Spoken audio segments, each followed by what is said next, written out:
morning, everyone. My name is Rachel Carruthers, and I'm the Director of Communications and Events here at the Portland Regional Chamber of Commerce. Welcome to Growth Basics for Business, a monthly breakfast seminar series which provides a forum to gain useful do-it-yourself workplace solutions and insightful, actionable tips. Today is our third event in the 25-26 season of Growth Basics for Business, and I want to thank all of you for joining us this morning. This morning's topic, Lead and Succeed Using Intuition in the Age of AI, is presented by Brad Peirce of Regenerative Change Lab. This morning, Brad will lead an interactive session on how intuition is one of our highest forms of human intelligence that can be a superpower to help us lead and succeed in today's increasingly complex, machine-driven world. We'll learn about the difference between intuitive and analytical thinking and how to access and apply our intuition for better decision-making, problem-solving, and success in the age of AI. Like all the Chamber's virtual signature events, today's presentation is free and is being recorded. It will be made available for free replay on the Chamber's website and YouTube page. To keep up to date on all the Chamber's news and events, visit our website, portlandregion.com. Check out our events page, follow us on Facebook, Instagram, and LinkedIn, and sign up for our weekly email newsletter while you're there. Before we begin this morning's program, I just want to remind everyone that we're using a platform called StreamYard. This platform provides improved production and interactive elements that truly enhance virtual events here at the Chamber. On that note, I'd like to point out that when you have questions for our presenter this morning, you can type them in the YouTube chat throughout the presentation. Brad will answer them when appropriate during his training, and we've also reserved some time at the end of the presentation for a more involved Q&A session with everyone here. That is the long way of saying, please do interact with us this morning and ask questions via the YouTube chat. Now, I don't want to take any more time away from the program. Plus, I think everyone has heard plenty from me. So with that, I will hand things over to Brad. Brad, take it away. Thank you so much, Rachel. I appreciate it. And thank you to Riley and Kelly and the Portland Chamber for having me here today, and also to the sponsors. I really appreciate it. And welcome, everybody. I can't see you, but I can feel you out there. Appreciate you being here today. As Rachel said, I'm a transformational leadership coach and consultant here in the Portland area. I live in Falmouth, and I help leaders develop the mental fitness and the resilience to navigate change and complexity, and become the best versions of themselves. And so I'm really excited to have you here. And before we get started, I'd just love to kind of know a little bit about you if you're there in the audience and willing to kind of tell me about yourself a little bit. If you could just even say your name, the location, where your feet are touching the ground, and one or two things about why you're here. What was it specifically that drew you to this, to today's conversation? Was there a word in there? Was it AI? Was it intuition? What are you looking for today? See if we can get some responses. I'll just give you a couple seconds for that.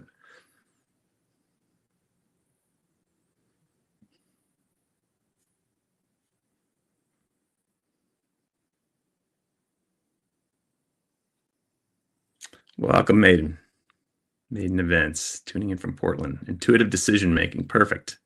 That's why we're here.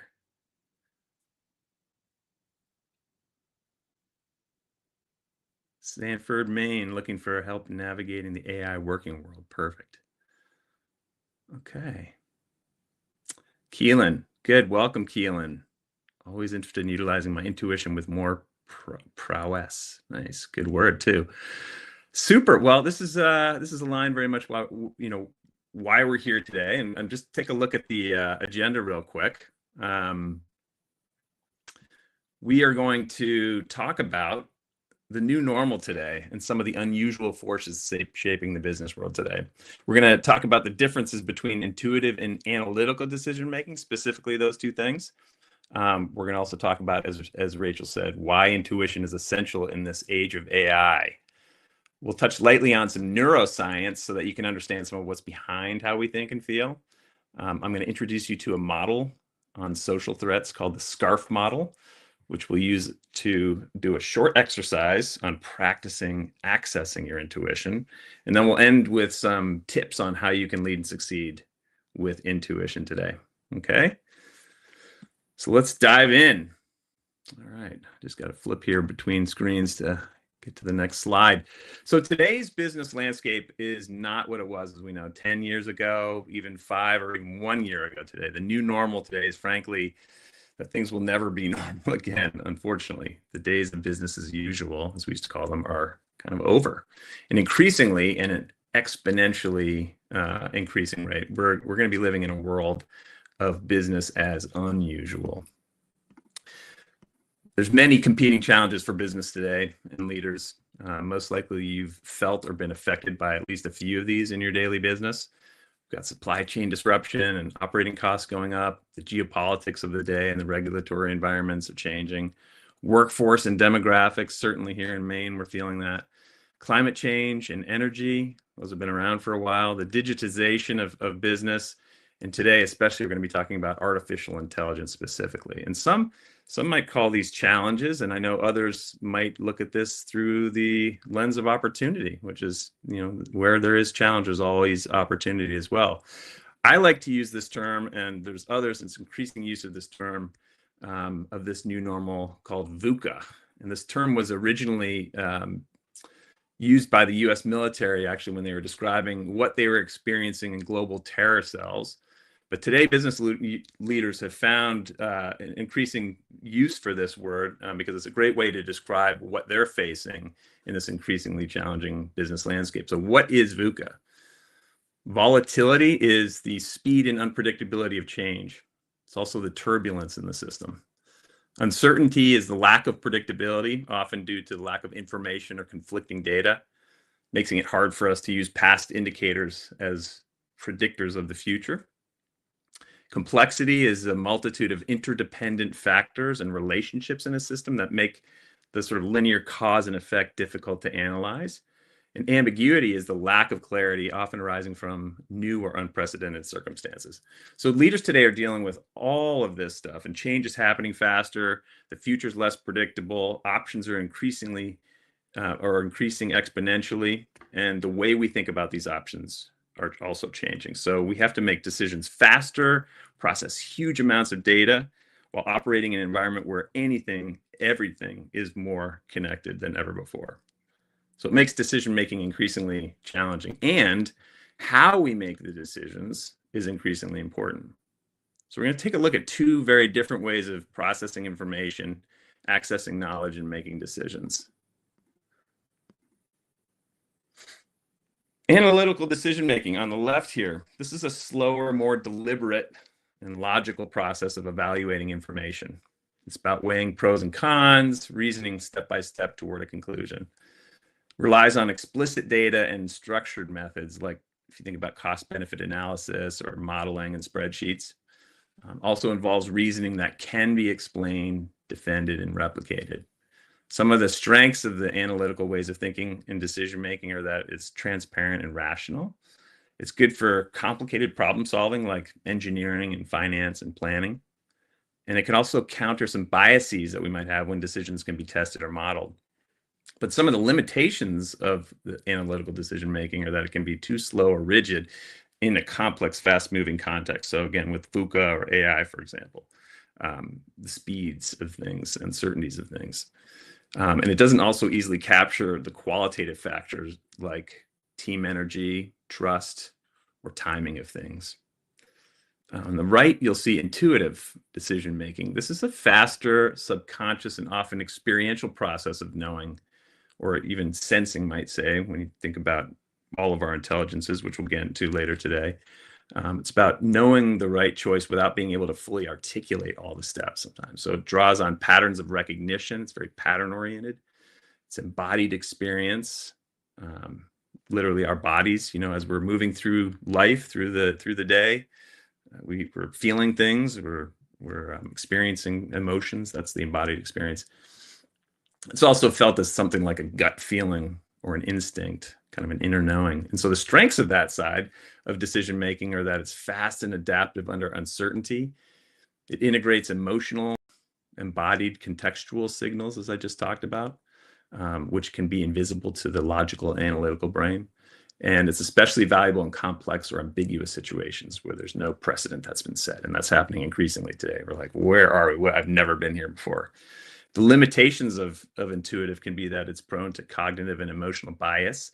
So stereotyping, for example, it can be hard to explain or justify to others. Sometimes there's not really the words for it. We'll talk about that today. Language happens to come from a different part of your brain. And it can mislead when the felt sense is actually based on irrelevant past experiences. So misinterpreted bodily sort of somatic experience. So anyway, if you guys are ready to have some fun. Oh, there is one more actually slide on this. So some people describe that too as the analytical side makes you smart or smarter, and the intuitive side is more the wise side of decision making. So let's have a little fun here and do a little exercise. And so for the next few slides, I'm going to ask you to answer this question. Super easy questions, but make you think about the difference and see the difference between intuition and analysis. So would you lean more on intuition or analysis to make the following decisions? Should we hire this candidate? So if you think it is the intuitive side, put a 1 in the chat. And if you think that is more of a decision that should involve analysis, put a 2. Should we hire this candidate? What do you think? 1 or 2, intuition or analysis? 2, we've got an analysis. Anybody else want to take a guess? Got a couple 2s. Intuition. So should we hire this candidate? Why is intuition? Because it's a cultural fit. It involves some emotional intelligence and chemistry. It can be hard to quantify. There's these sort of embodied feelings that are involved also in these decisions. It can involve analysis as well. There's parts of it as well. If you're looking at the resume, if you're looking at their experience, you're sort of quantifying that, of course. But the qualitative side is oftentimes comes down to how do we feel with this person? What's your gut decision too on this one? Again, these are going to be both answers, but this is what I'm going to give you the one that is in my perception the most accurate. How about this one? What price point will maximize profit? 1 or 2, intuition or analysis? We've got 1s, we've got 2s, got some 2s. Good, analysis. So what price point maximizes profit? Typically, more than anything, it's analysis. You're relying on data modeling and market elasticity. Again, you'll see part of this conversation today is about using both kinds of decision making. So there really can be both, but in this one, it tends to be more of an analytical kind of decision making. How about this one? Is this partner someone we can truly trust long term? What do you think? Intuition or analysis? 1 or 2? Throw some guesses out there. You guys have been great. Thank you so much for participating. So I appreciate you jumping in there, taking a leap of faith. Got some 1s. Good, intuition. So again, trust and alignment are pattern-based and relational, typically. Not trust when it comes to trust. How about this one? Which supplier offers the best balance of cost, quality, and reliability? 1 or 2?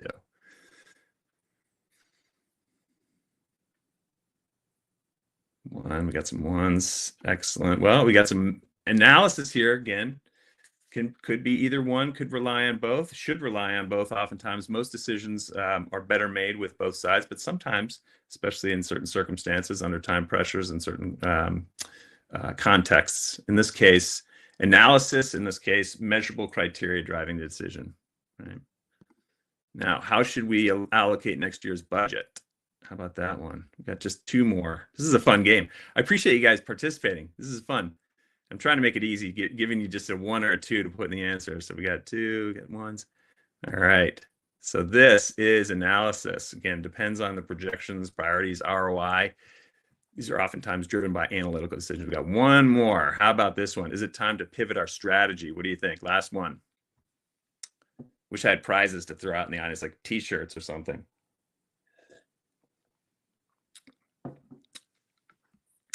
Well, this one, both, they're good ones. So yeah, I love the both. That's great. It's going to involve both ultimately, but I think in this case, though, intuition is a thing that's often recognized as the first felt signals before data confirms. And we'll see this in a minute because I'm going to show you some leaders and their quotes, and why they oftentimes rely on intuition and things like strategy for felt signals first before the data confirms what they're feeling from what they're intuiting. So I'm not going to ask you to answer this in the chat. You can if you want, but I'm curious about your experience with this. Like, which ones surprised you the most? You're certainly welcome to note in the chat. Or when have you, just thinking about when have you ignored your gut and regretted it? When you really think you should have used more of an intuitive decision, but you went quick to the sort of analysis or logic of the thing. And also, when has data saved you from a bad intuitive call? When you're feeling, sensing something, you're like, yeah, I really got to move over to Europe. I'm feeling that call. And then you look at your finances and you're like, oops, who knows what, right? Interesting.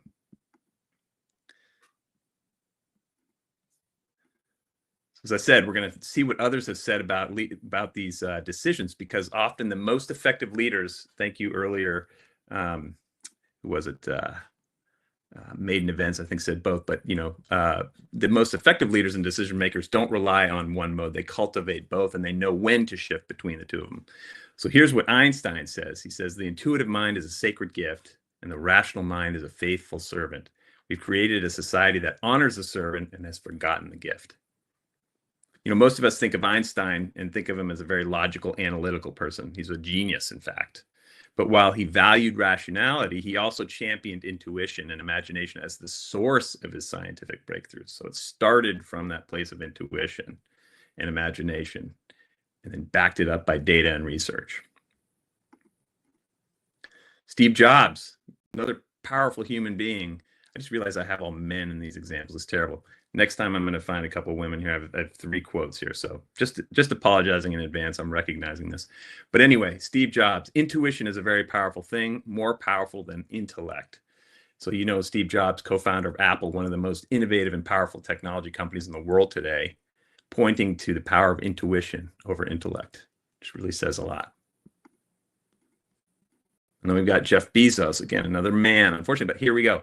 All of the best decisions in business and in life have been made with heart, intuition, guts, not analysis. This is coming from a man whose company uses gigatons of data. The point is, most CEOs today would say that their vision came from intuition. It's something other than analysis. So it was analytics to support the vision with data, not analysis and then the vision, which we oftentimes think when we think about the process of decision making. However, I want to stress here that the analytical mind is an important tool. I'm not saying that one is better than the other, but the truth is that problems are best solved. Some problems, are best solved with the analytical mind, and others with the intuitive mind. But today, as AI is quickly becoming a dominant force in data processing, analytics, automation, it's completely upending our operating models and workforce dynamics. And so some would say that replacing our human analytical functions that AI might be doing, we must ask ourselves in this moment in history, what is truly ours as humans to do? What are our truly human capabilities that differentiate us from AI? And how do we continue to stay relevant in a world increasingly dominated by machines? So let's take a look. Here's 5 reasons why intuition is essential in the age of AI. Intuition integrates the whole experience. So where AI operates through pattern recognition within the boundaries of data that it's trained on, human intuition, and I'm going to call it human intuition, being human versus machine, our human intuition draws on the entire field of lived experience. So that's the emotional, the embodied, the relational, the space between people, and the contextual. It can sense meaning and nuance beyond what's explicitly measurable. So in other words, AI sees what is, and intuition senses what wants to emerge. Now that is changing because AI is becoming smarter and smarter. But right now, anyway, we have these advantages as human beings. Complexity requires more than calculation. So as systems become more complex, it's going to be the ecological systems, the social systems, the organizational systems, the business systems that we're in. This cause and effect start to blur. Analytical reasoning often fails when outcomes are nonlinear and emergent, or they're emergent, I should say. But human intuition helps us navigate these complex spaces rather than control complexity, or we're able to discern these subtle shifts and the tensions and the timing of things. So it's a different kind of knowing than reducing it to data points. Values, ethics, and meaning live in intuition. AI can optimize for specific objectives, but doesn't necessarily know what should matter.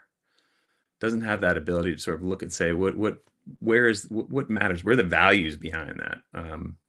Human intuition, on the other hand, connects decision-making to values, conscious, and even care and love. So this ethical compass is critical for ensuring that technology itself actually serves life, serves human beings, rather than the other way around. Number 4, creativity and emergence begin in the unknown. Oftentimes, innovation starts with a hunch. We'll talk about that in a little bit, sort of a gut feeling, right? It's this intuitive leap beyond the sort of logic or the precedent that we've had in the past. And so human intuition allows us to listen, not just to the past, but to the possible future, the emerging future, to sense into new possibilities and make these imaginative connections that machines can't quite conceive yet because they rely primarily on historic data. Again, the world of AI is changing so fast. This may all change within a few years, but right now it's important that we understand our human capabilities with intuition. Number 5, intuition grounds us in relationship. So AI is super powerful at modeling systems, but humans live within these systems, so we can connect to the relational dynamics of trust and empathy and presence. These are all powerful leadership capabilities, collaboration. It allows us to feel into the situation, not just think about it. So in a nutshell, based on what I just said before, is intuition and analysis are not opposites, but they're different forms of intelligence. So we're going to be talking about the brain science behind that in a minute. I would say intuition connects us to life's patterns that are emergent, and analysis brings structure and clarity to what wants to surface. And the art and science of it all really is sort of moving fluidly between these two. So let's take a little look at the brain science. Generally speaking, although brain science is evolving quite rapidly today, just like AI is evolving, and AI is helping brain science evolve, the brain has 2 hemispheres, right and left. The left hemisphere generally controls the right side of the body and is associated with these words here: logic, analysis, order, linear and factual thinking, language and numbers.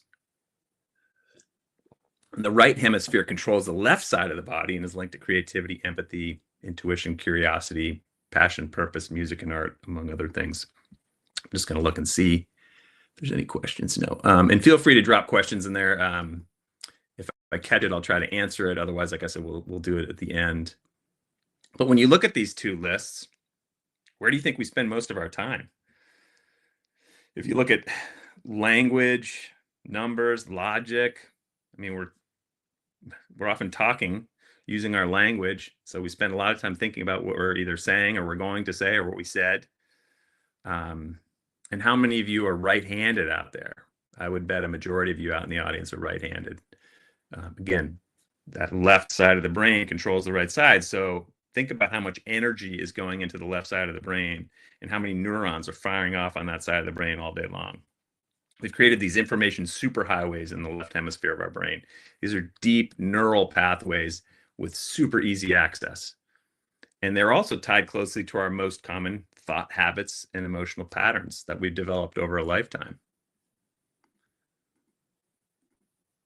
The truth is, our brains are wired to spend most of our day in our left hemisphere. It's what kept us alive since our earliest days.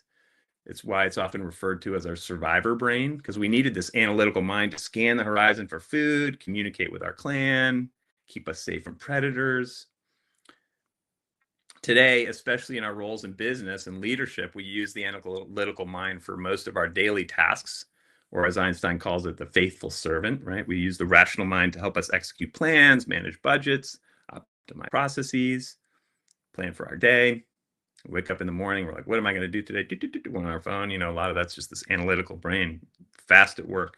And because of this, we often believe our achievements are often products of literally our analysis, logic, and data-driven reasoning.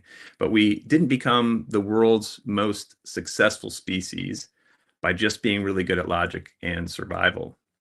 We also did it through an evolution in our ability to generate deeper meaning and purpose in our lives through storytelling and culture, through collaborating creatively, through sensing each other's emotions by reading our faces, interpreting nonverbal cues, and things like social context. So that we call this our thriving brain. That's the right hemisphere side of the brain.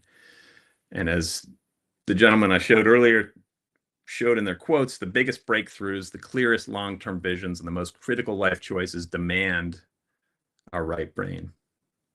That's sacred gifts, as Einstein called them. But it's interesting that so many of these qualities and capabilities are undervalued, underutilized, and often ignored. But times are changing because even though, computers overtook our brain's data processing capabilities a long time ago, and now AI is coming for many of your other left brain capabilities and for your job. So just be careful there. It's crazy, scary, uncertain.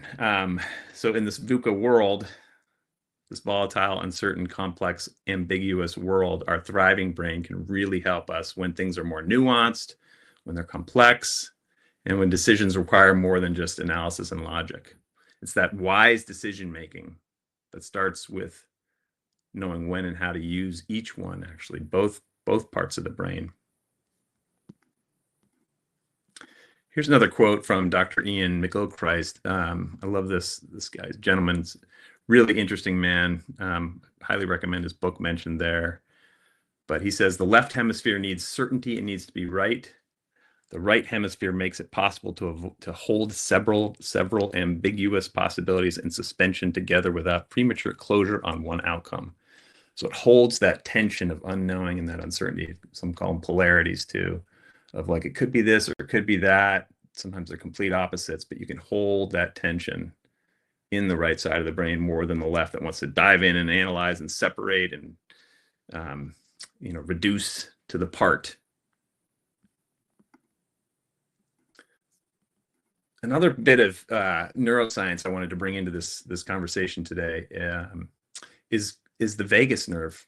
It's this brain-body connective nerve. It's the longest cranial nerve in our human body, and it's part of what's called the parasympathetic nervous system that carries signals between our brain, our heart, our digestive systems, or guts, as we call them. It was actually discovered hundreds of years ago, but it wasn't until this past century and even more recently that the advances in science helped us understand how powerful and important this nerve actually is to our health and well-being.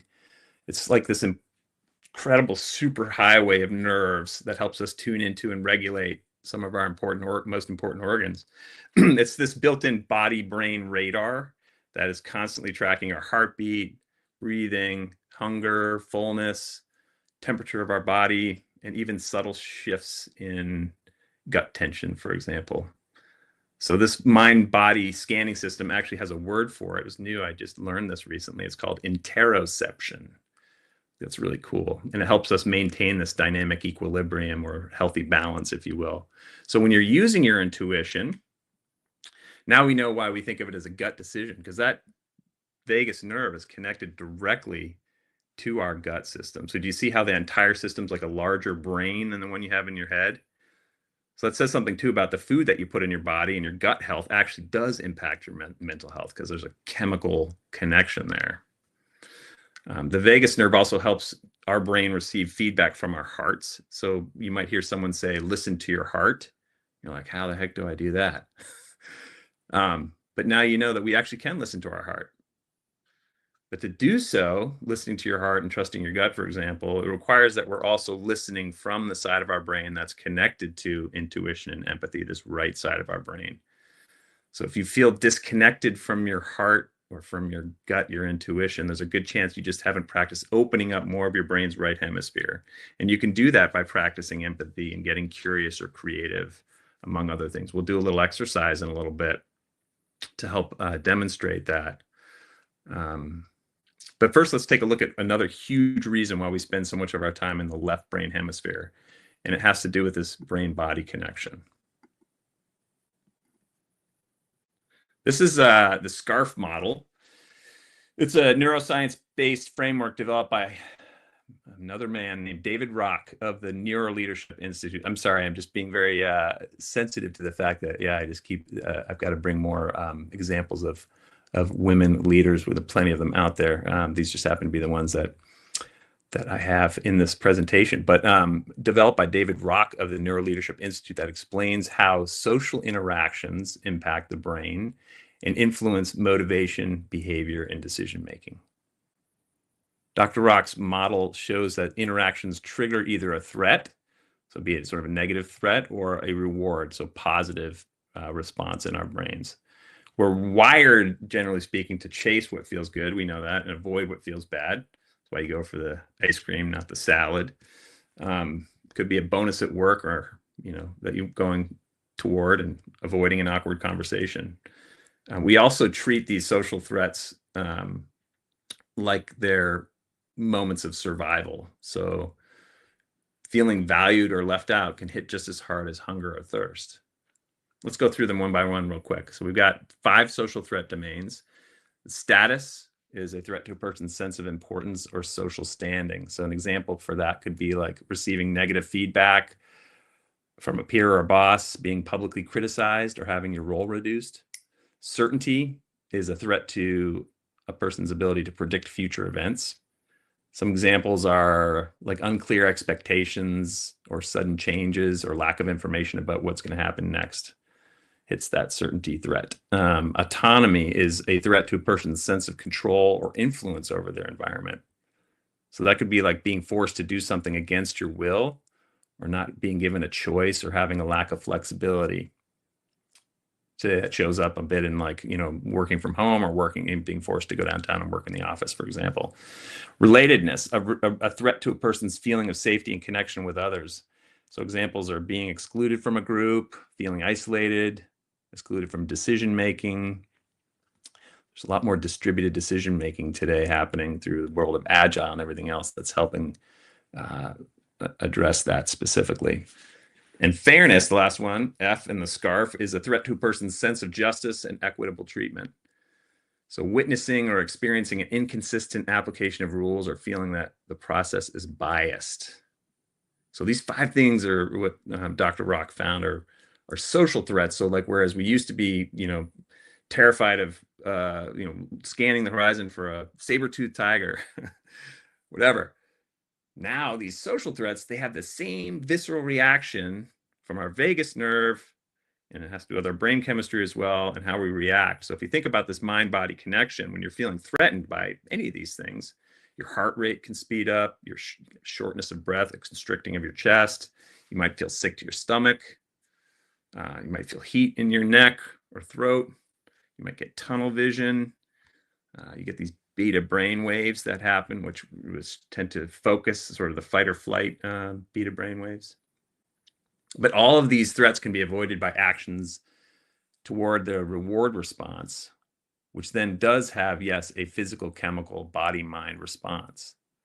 So as you're listening to these and you're looking at these again, I'm gonna go back through them and talk about some rewards. I want you to consider both the right and left brain leadership capabilities, the balanced approach to leadership that could be useful in each of these 5 domains. What could be some of those, I know I don't have the slide up, but those sort of qualities of the right left brain to actually shift the SCARF threats toward more reward response. So from status, it could be like showing mutual respect, or sharing employees' accomplishments with a wider team. So think about what that might involve, or maybe some empathy or respect there. Certainty, so having clear communication, making strategies and expectations as transparent as possible, and painting the big picture for people so they can see. So that might involve some more language and thinking and systems, which could involve more left brain in that regard. Not always has to do with intuition, but a balance, remember, can be really highly appropriate. Whereas remember, the superhighways we've created in our left brain, we often just create decisions and come from that place and speak from that place. But where can you create more balance in dealing with these kinds of threats now that you're aware of them for your team? And autonomy, so creating opportunities for collaborative decision making, giving employees the time and space to do their work or choose to work from home. Work location matters to be most productive. That's a little bit of trust involved in valuing their ability to get things done. Might be a little bit more right brain. Relatedness, genuine human connections can help. Collaboration again, team culture, using language like we and us instead of you, me, and they, which signals boundary between groups. And fairness, things like reciprocity, give and take. So consistency in communication, transparency when making decisions. These are all things that you have the capability to do as a leader when using a balanced approach to decision making and thinking and communicating. And so, like I said, it's not hard, but it takes dedication and effort to deepen your mastery of using both sides of your brain, especially when it comes to opening up the right side of your brain and creating new mental and emotional habits. And connecting to your embodied intelligences like your gut and your heart and even your spirit, which would be your, sort of full body energetic experience. And some things you can do like slow, deep breathing and visualization. These are two tools that can help regulate the activity of your vagus nerve, stimulate calmness in your body, and open up access to more of this right brain neural activity. So that's a lot. That's a lot. But we're going to actually jump into an exercise now. So we're going to get out of our left brains listening to me talk and analyzing what I'm saying and judging what I'm saying and whatever else might be going on. And we're going to do a little guided exercise. But I'm going to stay on the slide for a second because what I want you to do is take a moment. We're going to be tapping into our intuition, which is especially helpful in times of stress and chaos and uncertainty, as we talked about. But I want you to look at the SCARF list, and I want you to think of a recent situation that might be particularly challenging for you, current or the recent past. Could be a relationship at work or in your personal life that's triggered one of these 5 domains of social threats. So I just want you to think about it. And if you want to, you can write it down a little bit if you have a piece of paper.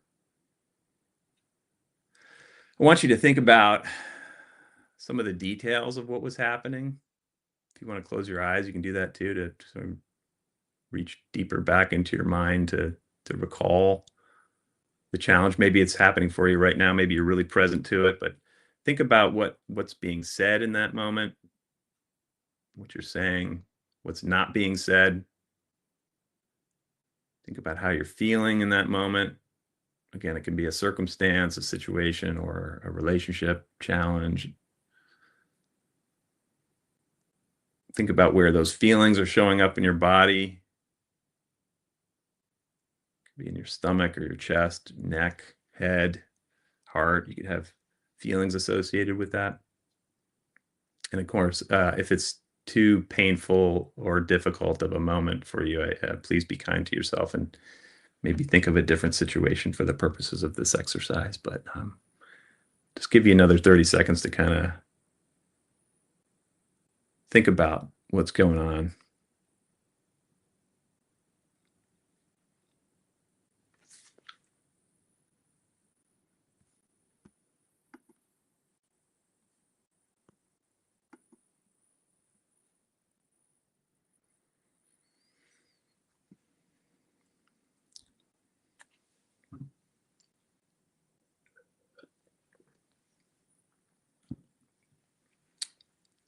All right, in just a moment, I'm going to guide you on a short meditation. This might feel really foreign to you if you're not a person that meditates, and it might feel a little weird, or who knows what. If you're someone that meditates, it's going to be very natural for you. But increasingly, meditation and mindfulness is entering the workforce.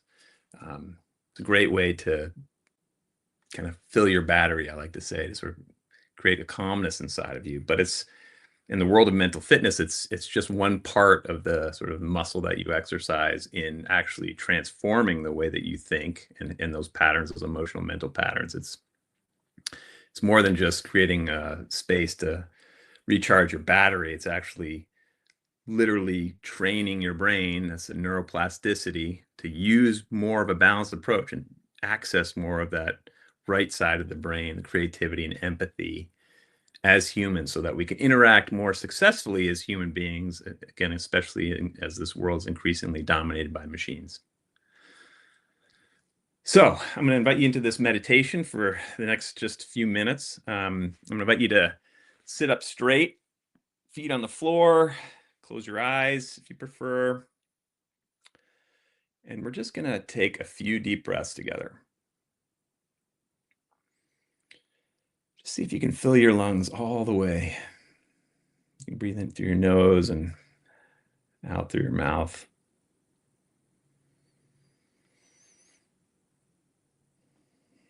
Just feel yourself settling into your body. Notice the rising and falling of your chest or stomach with each breath.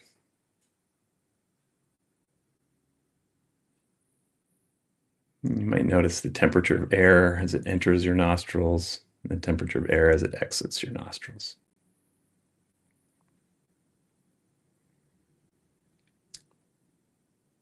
Now I'm going to invite you to take two fingers and rub them together with such attention that you can feel the ridges on each fingertip. Feel all the sensations of each fingertip.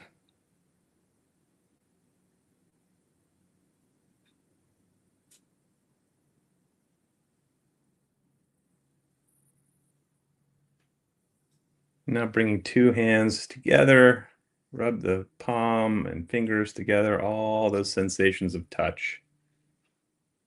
Rub your fingers all around your palms.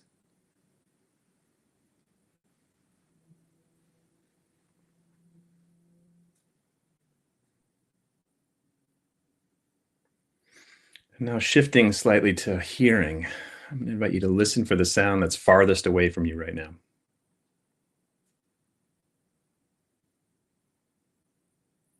When you hear something off in the distance, see if you can even hear beyond that sound.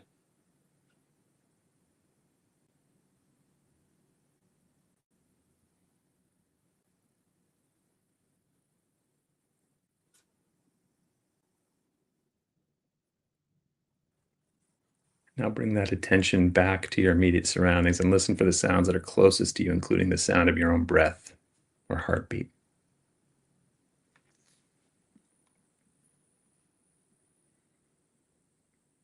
Again, noticing the rising and falling of your chest or stomach with each breath.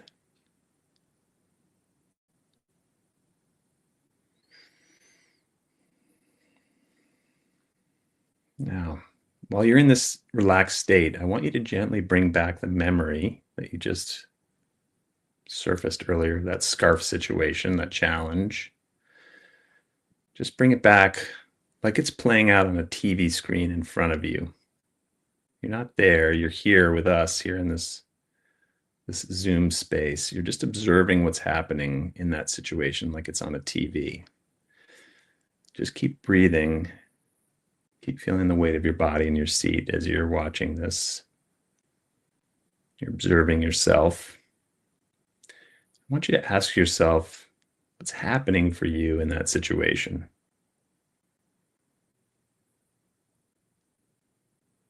What's at the heart of this situation or challenge?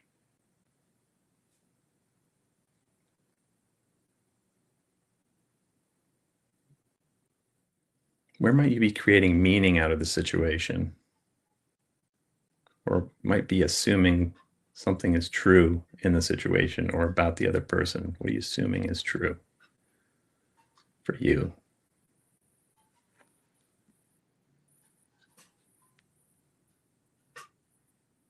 What matters most to you in this situation or about the situation or this person that you're dealing with?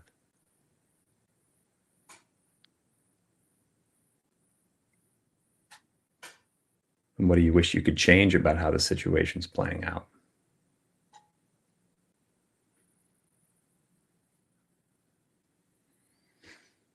Keep breathing.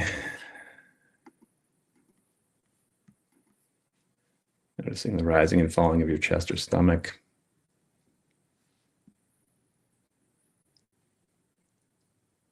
Going to shift to some empathy. What's the most loving and compassionate thing you could say to yourself right now in this situation? As if you're speaking to yourself through the TV screen, that you're seeing yourself playing out the situation. What's the most loving and compassionate thing you can say?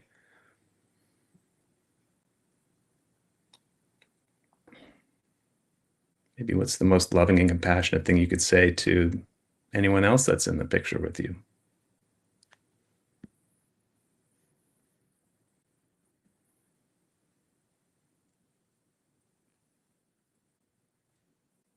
Now, one more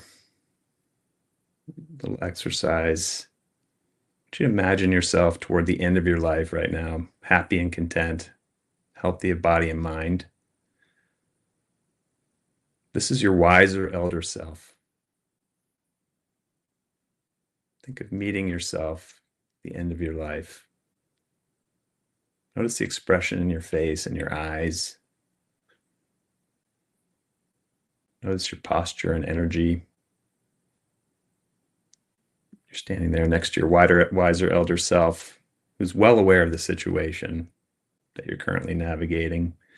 I want you to ask him or her, what is truly important right now about this situation?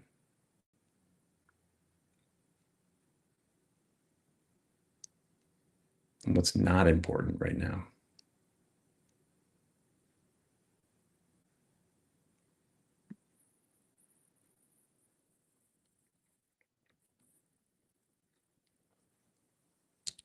You can ask your wiser elder self if there's any other suggestions or advice for you right now in this moment. And just trust what comes. Anything that comes to you is right. Notice any insights that come to you. Don't work hard at this. Just trust your intuition. Let go of any judging of yourself. Just allow what wants to show up.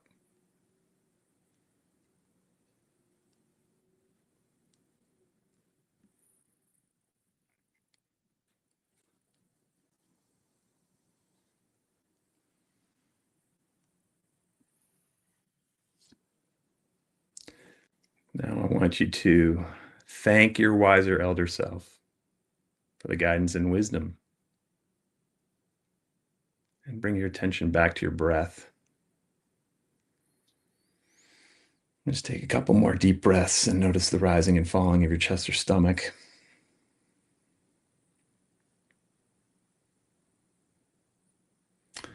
And just make a gentle request of your intuition to keep gently working on this challenge with you, to keep whispering insights to you as you go through this challenge.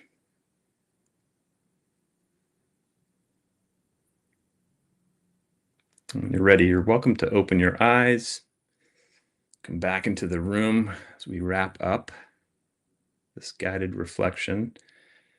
Yeah, just sort of sit here for a minute, and if you want to write down kind of what insights came to you, how you might see the situation differently from this calm place. From taking that, it was just maybe 5 minutes to pause and explore what's possible, what you might not be seeing. Give yourself some empathy, give the other person some empathy. And to ask your higher self, your wiser elder self, like, what's really important now amidst what could be considered a lot of distractions and meaning making and assumptions that we're making in the situation.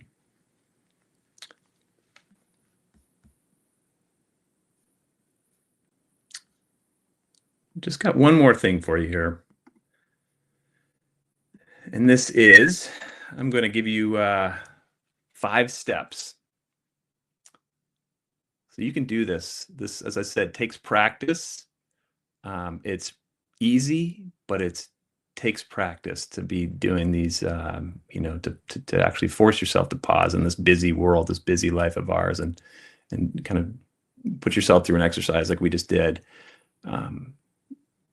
But here's some things to think about, and I'll send this out in a follow-up email as an attachment. But one thing you can do is create space for stillness in this step 1. So intuition speaks really quietly. It often needs room and space to speak to you. So build those micro moments of stillness into your day. 60-second pause before a major decision, a morning ritual, a reflective walk. This creates that mental clarity needed for intuitive signals to actually register. Tune into your somatic signals. So that's your body. It's the most reliable dashboard for intuitive intelligence. Use that vagus nerve, especially in a calm state. It won't work when it's in a reactive state, when you're feeling that scarf threat. But be in a calm state and use that intuitive intelligence. Notice the patterns. Whether you have like an expansive yes to something or a tightening no, because your body will tell you. And not a tightening no as well. If there's something that's really threatening you, if you're in a dangerous situation, there's a person that's threatening you, yeah, of course, you got to listen to your body. And but if it's a social threat and you might be listening to something that's not a real physical threat. But if you have a tightening no in your chest to a decision you're about to make, your body's telling you something. And you have the chance to say, is this just a social threat that I'm giving meaning to, or is it something really that I need to be paying attention to and setting boundaries around? You might feel a subtle pull or resistance, but over time, leaders learn that these cues that they have can give them amazing gifts of information that they can trust as legitimate data.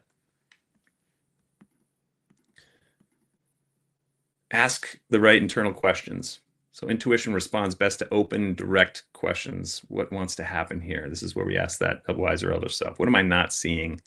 If I trusted myself fully, what would I do in this situation? These questions open the subconscious pattern recognition system that intuition draws from. It gives you opportunities for discernment. Almost done here. Pair intuition with light analytical check. So again, both sides of your brain are really important. Oftentimes intuition is going to give you that whisper that's really important to pay attention to, but then you need your left brain to back it up with data.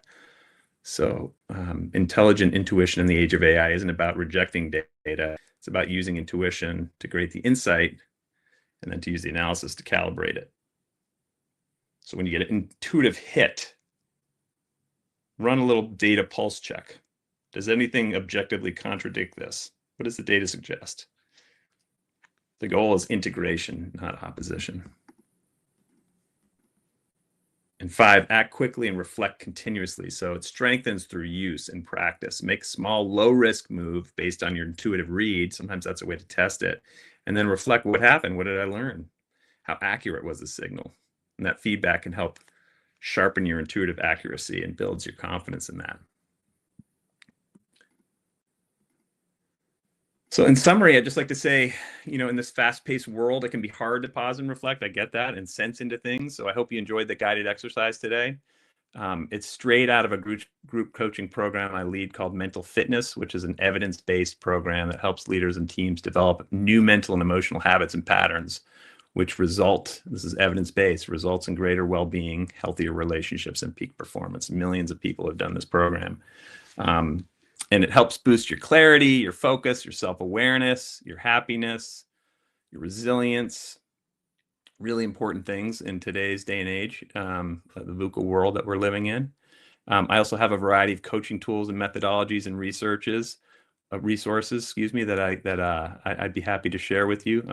I offer a 45-minute discovery call, no cost to you. Happy to talk about any challenge you're going through or transition and change you're dealing with, where you might need some coaching help. So please reach out if you're interested. I also have lots of testimonials from people some of which you may know here in Maine and around the world, who have found this program to be transformational and life-changing in their team, themselves, and their loved ones. So thank you very much. Thank you, Brad. Oh my gosh. I have to say that I think I needed that this morning. Excellent. I do start most of my days with meditation, and I found that it's really beneficial, especially in my industry. My career is pretty fast-paced, planning events. So, yeah, it's important to slow down, especially in, the current landscape of our society. So thank you for taking us along this morning. Thank you, Rachel. Yeah, I really appreciate the opportunity. And thank you to everybody out there in the audience. Appreciate your time. Just wanted to pick your brain really quickly. You sort of answer it with the slide and talking about, the walking like leadership businesses through this. Have you, I know you have some testimonials available, but have you worked with a business, with a team to coach them through a process like this to begin to integrate some of the processes you talked about this morning? Have you walked through it with a whole team or individually, employees? Yeah, I've done both. I've done team coaching and group coaching. The mental fitness pods that I run are group coaching. More often than not, they're individuals that have signed up for the program that have come together. It's usually 5 people in a pod, we call it. So it creates some group accountability and learning, which research shows is 500% more effective than individual learning, doing it in pods. But teams are really a great way to do it too, because you're the working dynamics, and oftentimes too, when there's some team dynamics that aren't working so well, many times has to do with people being caught in their left brain, their ego, their I'm right, you're wrong kind of situation. So it's great for team bonding, awareness building, and strengthening those relationships, so that they can, like you said, slow down, right? During especially challenging times, our patterns are typically to speed up with the speeding up of information and chaos and change, right? You sort of like, oh my God, I got to find the answer quickly, and acting from that place of that activated vagus nerve or scarf oftentimes creates breakdowns that aren't helpful when the system needs more intuition. And especially it's beautiful is when you have these team dynamics, you get the relational space too, which that in and of itself is a form of intelligence that also can give you interesting perspective of a situation beyond what an individual can even sense or think about. That's a good point. I find, especially if I'm navigating, so the first part of my job is very left brain. Yeah, left brain. So securing logistics and making sure things are in the right place at the right time. However, activation of events is very right-brained, because if I'm not willing to bend and be flexible with what happens as I'm engaging with people at events, activating various portions of the events, I would go insane if I expected everything to run on my timeline or go perfectly, right? Yeah. Yes. There's always There's just no, and I've just learned longevity in my career is reliant on my ability to kind of work fluidly between, both my left and my right brain. Yep. Perfect. Yeah. Well, takes practice, and, don't expect perfect results overnight. Again, that's our left brain's going to say it wants perfection. It's going to judge you. There's lots of inner critics that live in that side. That's what the mental fitness program specifically looks at. These different saboteurs, they call them, like hyperachiever and controller and stickler and pleaser and hypervigilant, that we all kind of know intuitively, but we can't describe them accurately until we do this kind of program. That's very true. Yeah.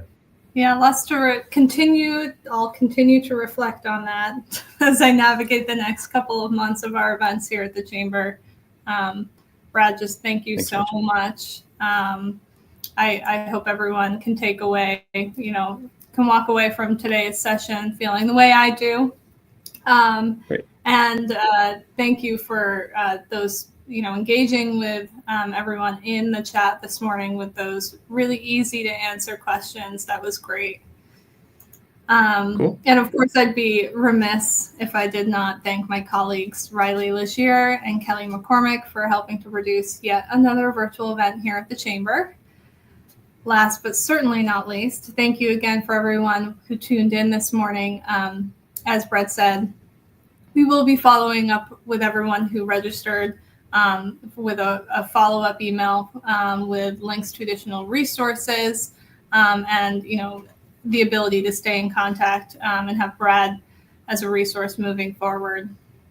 If you're interested in presenting at Growth Basics for Business or know of an industry professional who might be interested as well, please visit our website, portlandregion.com, to submit an event proposal. Any questions, our team's direct contact information can be found there as well. And so with that, thank you again for attending this morning's event. We'll see you next on Tuesday, December 16th, right here on Growth Basics for Business. Have a wonderful day.